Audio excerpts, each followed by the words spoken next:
Hello, everybody. This is Luke Tatum, aka OriginofBob, with the Astringent Gaming Journal. And I'm here with Tucker McKenzie, or Mr. Mac and Cheese. We are at GDC 2010, and I have a wonderful interview coming up with David Sushil, who is behind Vanessa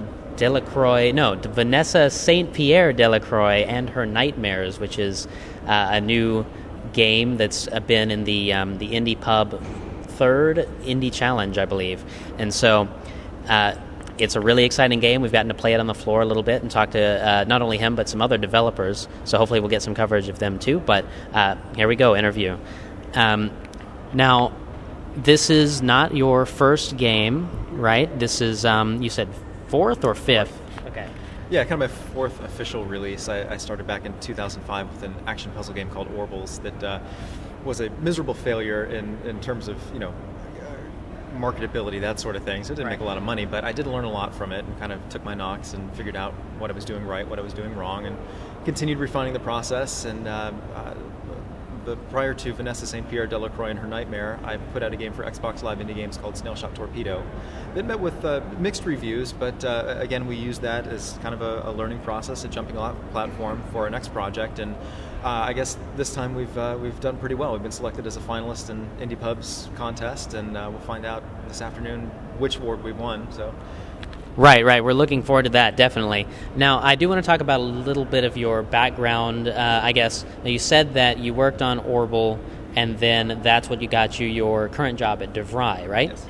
Yeah, that's correct. Actually, I had heard from a friend that DeVry University was looking for people to teach game and simulation programming, and I had just put out Orbles, I think, maybe 6 months, a year earlier, and decided I would go in and apply for the job. And it was really nice being able to walk into the interview and hand physical copies of a game that I'd made entirely on my own from start to finish. And I think that kind of impressed him a little bit and was able to get that job. Very cool, very cool.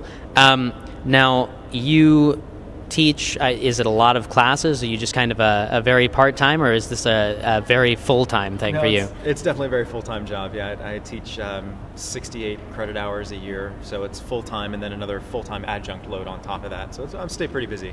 Wow, yeah, it sounds like it. Now, is it just you, or do you have a team that you work with to develop games?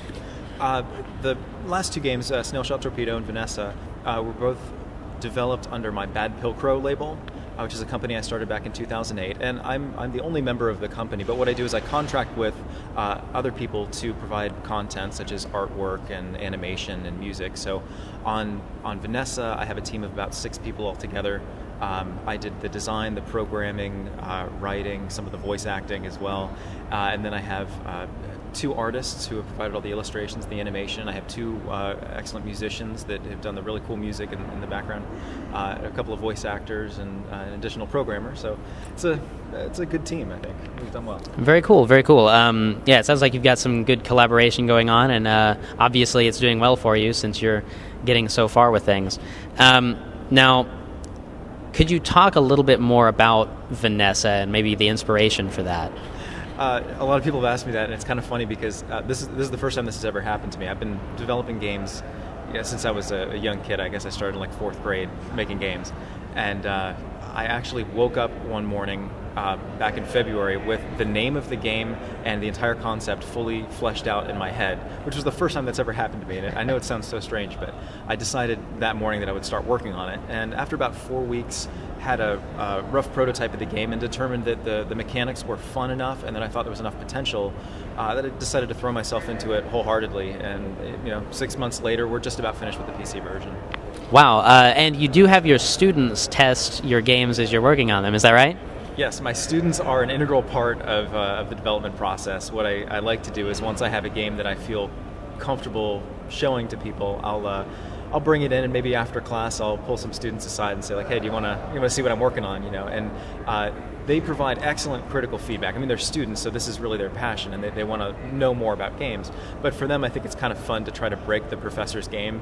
And any time they can point out something that's not good, or if they can make it crash, then that's a big celebration for them. So, it's really trial by fire when you throw it to the wolves like that.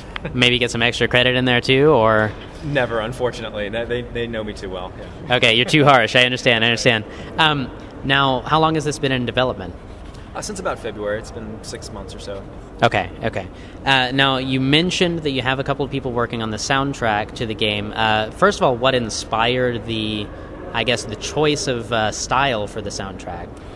There was a particular piece of music from a Czech composer named Dvořák that was a very early inspiration for the game. I knew right off the bat that I wanted that piece of music. It was just kind of speaking to me, and it was setting the tone of the game for me. And so my idea was, well, let's take maybe some classical pieces of music that fit in Vanessa's world, and let's do them in kind of like an 8 or 16-bit style, and then remix it with some more modern instrumentation, things like that, to try to come up with something that is a blend of old and new, and that maybe gamers would identify with. And I think so far everything has worked out according to plan, and I think the music's pretty cool. Yeah, it sounds great. That's one of the first things you notice, I think, walking by your little corner of the GDC show floor. So now, you said 2 different people are working on it? Yes.